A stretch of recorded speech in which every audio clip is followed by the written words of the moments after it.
এই তাফসির মাহফিলের মঞ্চগুলো পবিত্র মঞ্চ, খুবই পবিত্র। এগুলোকে যেন আমরা অপবিত্র করে না তুলি। কিন্তু দুঃখের সাথে লক্ষ্য করা যাচ্ছে এই মঞ্চগুলোকে আমরা হিংসা, বিদ্বেষ, বিষোদ্গার দিয়ে এটাকে নোংরা করে ফেলছি। এক আলেম আরেক আলেমের বিরুদ্ধে বলে স্টেজে বসে, আছে না নাই? একজন আরেকজনের কাফের ফতোয়া দেয়, আছে না নাই? আপনাদের গাজীপুরে আলহামদুলিল্লাহ এগুলো নাই। এটা একটা মহামারী এবং ভয়ঙ্কর অবস্থা। অন্যকে নিয়ে ব্যস্ত থাকা, অন্যকে সময় দেয়া। প্রিয় ভাইরা, স্রষ্টার দেয়া আমাদের জন্য সবচেয়ে দামি বিষয় হচ্ছে, আল্লাহর দেয়া সবচেয়ে দামি গিফট হচ্ছে আমাদের সময়। দামি গিফটের নাম কি? এই সময়টাই আমরা অন্যকে দিয়ে দিই। অন্যকে হিংসা করতে করতে এই দামি সময়গুলো নষ্ট করে ফেলে। এটা ঠিক না। আমারও অনেকে দেশে কাফের বলে, আছে না নাই? আমি অবাক হয়ে যাই, এই কাফের কথা শুনতে এতগুলো আল্লাহর ওলি কি করে আসে? আমার বুঝে আসে না এই কাফের কথা শোনার জন্য এরকম ধাক্কা ধাক্কি হয় কেন? আল্লাহ তুমি হেদায়েত দান করো।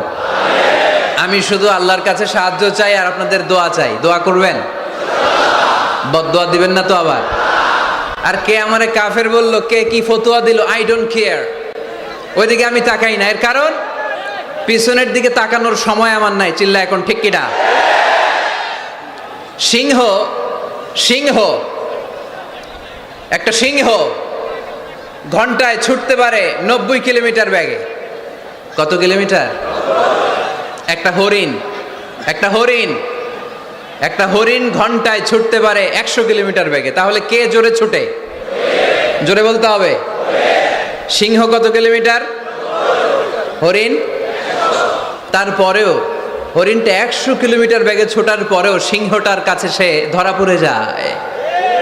এর কারণ সিংহ যখন ধরার জন্য ছোটে সে শুধু সামনে তাকায়, সে পিছনে তাকায় না।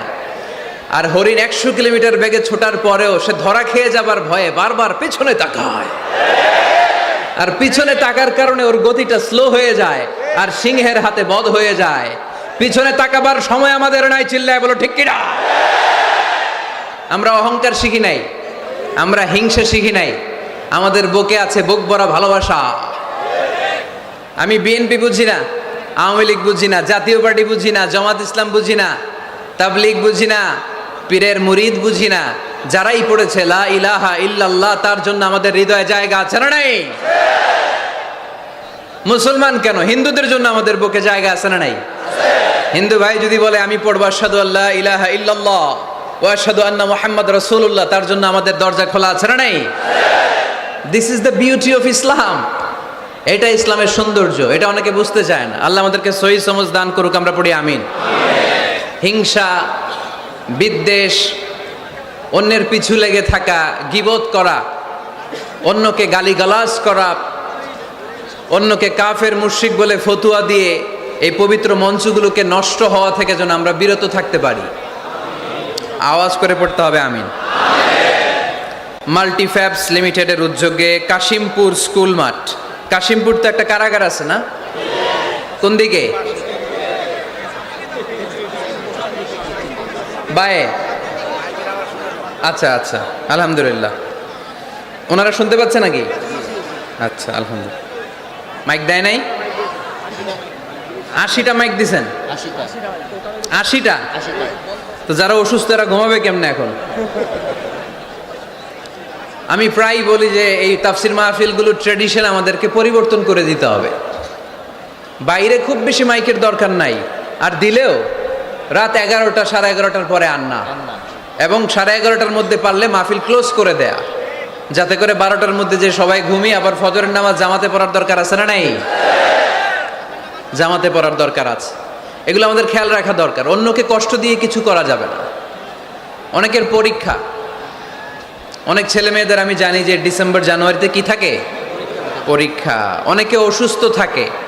আবার অনেক হিন্দু ভাইরা আছে, তাদেরকে জোর করে আমাদের তাফসির শোনানোর কোনো দরকার নাই। লা ইকরাহা ফিদ্দিন, দিনে জবরদস্তি নাই, বাড়াবাড়ি নাই। This is the beauty of Islam. এটাই ইসলামের সৌন্দর্য। আমরা ইসলামের সৌন্দর্যকে প্রকাশ করব। আমরা ন্যারো মাইন্ডেড হব না। আমাদের নবী কি ন্যারো মাইন্ডেড ছিলেন না ব্রড মাইন্ডেড ছিলেন? আমরাও ব্রড মাইন্ডেড হব। রাজি আছেন তো সবাই? আল্লাহ তুমি তৌফিক দাও। শুকরিয়া, আমাকে রেখেছেন প্রধান আলোচক।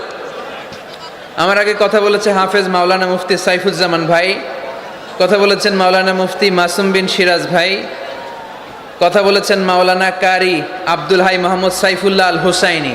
আমার আগেই যিনি কথা বলেছেন, চমৎকার আলোচনা করে, ঠিক কিনা? ডক্টর আব্দুল্লাহ জাহাঙ্গীর আলাইহি রাহমা, ওনার সুযোগ্য ছাত্র, যেমন শিক্ষক তেমন ছাত্র। বাপকা বেটা সিপাহী কা ঘোড়া কুছ না হতো থোড়া থোড়া। ডক্টর আব্দুল্লাহ জাহাঙ্গীরের থোড়া থোড়া পেলেই আমাদের সাইফুল্লাহ ভাইয়ের জীবনটাকে উজালা করে দিবে কে? অসাধারণ আলোচনা করে, জুমার মিম্বারে বসে বসে কন্টেম্পোরারি ইস্যু নিয়ে কথা বলে। This should be the upper most quality of a খতিব। একজন খতিবের কোয়ালিটি তো এমন হবে, সমাজে কন্টেম্পোরারি এখন কি যাচ্ছে এগুলো নিয়ে কথা বলা। মুসলিম উম্মায় আমাদের কি ক্রাইসিস, আমাদের কি সংকট, এই সংকট থেকে উত্তরণের উপায় কি, এগুলো জুমার মিম্বার থেকে ঘোষণা আসার দরকার আছে না নেই? আমাদের আব্দুল হাই মোহাম্মদ সাইফুল্লাহ ভাই এই কন্টেম্পোরারি বিষয়গুলো নিয়ে কথা বলে, আমরা তার জন্য দোয়া করি। আমার ভাই যেন আরো চমৎকার কথা আমাদেরকে উপহার দিতে পারে, আল্লাহ তুমি তৌফিক দাও। প্রধান অতিথি আলহাজ মহিউদ্দিন ফারুকি, চেয়ারম্যান মাল্টিফ্যাবস লিমিটেড। ভাই আপনি, আপনার বাবা, উনি সিঙ্গাপুরে আছে না, অনেক অসুস্থ, ভাইজান দোয়া চেয়েছে, আমরা ওনার জন্য দোয়া করি, আল্লাহ যেন ওনাকে তাড়াতাড়ি সুস্থ করে দেয়। আজকের প্রোগ্রামের সভাপতি হচ্ছে আলহাজ মীর আসাদুজ্জামান তুলা ভাই আসছে দেশের বাইরে, কাউন্সিলর 6 নং ওয়ার্ড গাজীপুর মহানগর গাজীপুর। তারপর ভাইয়ের নামটা ভুলে গেলাম, ডক্টর মেজবা ফারুকি, পরিচালক মাল্টিফ্যাবস লিমিটেড। আছেন হাফেজ মাওলানা মাসুম বিল্লাহ, আছেন জনাব আব্দুল কুদ্দুস। যারাই এই প্রোগ্রামের জন্য কষ্ট করেছেন তাদের সবাইকে আল্লাহ জাযা খায়ের দান করুক, আমরা সবাই পড়ি আমিন।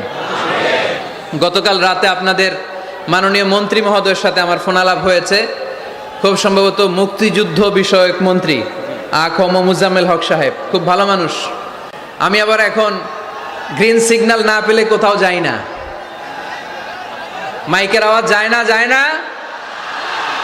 Okay let me handle the issue. কিরে ভাই, তোমার নাম কি?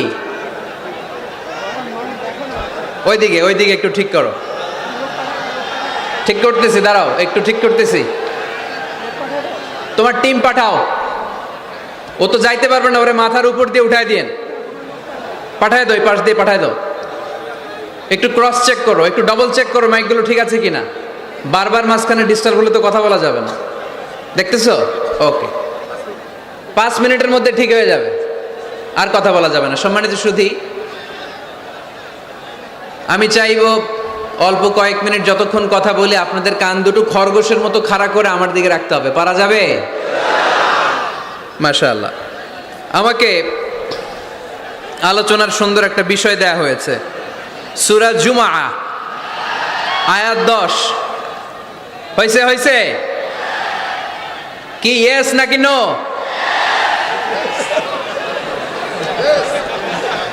মাশাআল্লাহ, এই তো সুন্দর। ঠিক আছে, ইয়েস হলে এবার থামো। তোমাদের কি ইয়েস নাকি নো? হ্যাঁ, ইয়েস, মাশাআল্লাহ। ঠিক আছে, বস। হয় নাই? এই ওদেরটা ইয়েস করে দাও। করছো? করে দাও। সম্মানিত ভাইরা, এরকম ডিস্টার্ব করলে ইয়েস আর নো বলতে বলতে রাত কেটে যাবে, কাজের কথা কিছুই বলা হবে না, আমার অনেক কিছু বলতে হবে। আপনাদের সহযোগিতা চাই, একটু মেহরবানি করে ভাইয়েরা। তোমাদেরকে আমি খুব পছন্দ করি, আমি জানি তোমরাও আমাকে পছন্দ করো। আমাদের এই ভালোবাসা দুনিয়ার স্বার্থে নয়। আজকে এখানে বিরিয়ানি দেয়া হবে নাকি? নগদ টাকা দেয়া হবে? একজনকে খুশি করার জন্য আমরা আসি, তিনি কে? সে আল্লাহর সন্তুষ্টির জন্য আজকে একটু স্যাক্রিফাইস করব, কয়েক মিনিটের মধ্যে ঠিক হয়ে যাবে ইনশাআল্লাহ। আমাকে আমাদের ডাক্তার মেজবা ফারুকি ভাই অনেকদিন আগ থেকে ফোন আলাপ হয়, কথা বলে, একটা বিষয় দিয়েছে উনি, সূরা জুমআ আয়াত 10, এবং এই টপিকটা নিয়ে আমি কথা বলতে চাই প্রতিটি জেলায় জেলায়, যেখানে আল্লাহ তাআলা আমাদেরকে কাজের প্রতি উৎসাহিত করেছে, খেটে খাওয়ার জন্য উৎসাহিত করেছে। আমরা বসে বসে খেতে চাই না। রাজি আছো? কার পায়ে দাঁড়াবা? তো এতদিন কার পায়ে দাঁড়াইছো? নিজের পায়ে দাঁড়ানো মানে স্বাবলম্বী হওয়া। কি হওয়া?